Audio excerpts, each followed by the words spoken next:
Hello everyone, it's me Clayton. I just finished watching episode 5 of the Book of Boba Fett, or, as it's called here, The Return of the Mandalorian.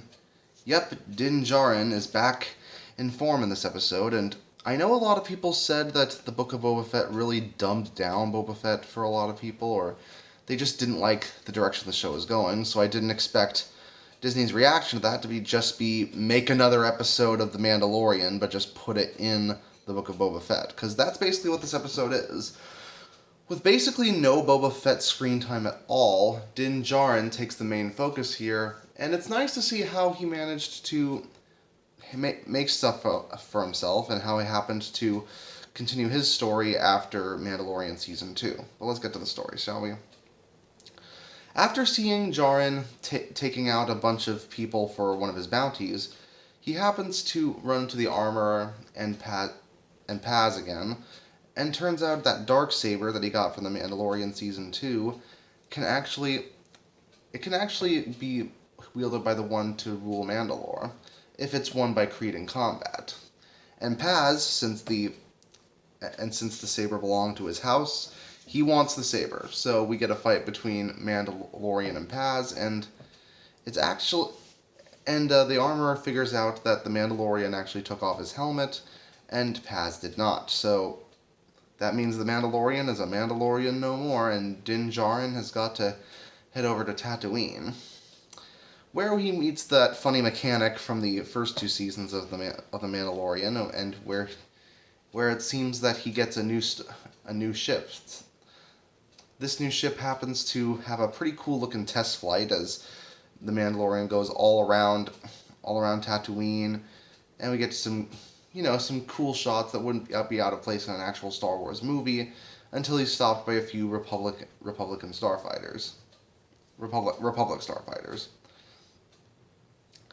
And the episode ends with Mandalorian getting an invitation from Fennec Shand to help Boba Fett out with the Pikes. So yeah, that's basically this whole episode for about its 50-minute runtime. And it's just really nice to see Pedro Pascal back in the role after we haven't seen him for a little while. And surprisingly, I think this episode had some of the best action of the series so far. Even I'll admit that Boba Fett's been kind of thrown around and beaten up for a whole lot of the screen time, where other than a few moments he's not given that much of an opportunity to kick some ass. But Mando definitely does in this episode. He gets to kill a bunch of people for one of his bounties. He gets a cool little duel with Paz and a decent training session with the armorer. And it's just really fun to see Mando get to do what he does, even without Baby Yoda in his vicinity, who he still misses very much. It does feel that this episode was kind of made to please the fans after the last two definitely didn't rub them the right way. But considering there's 2 episodes left, I'm pretty sure we're going to see a little bit of Boba and Mando teaming up to take out the Pikes for the last 2 episodes. Besides, if you want muscle, Mando's definitely your man.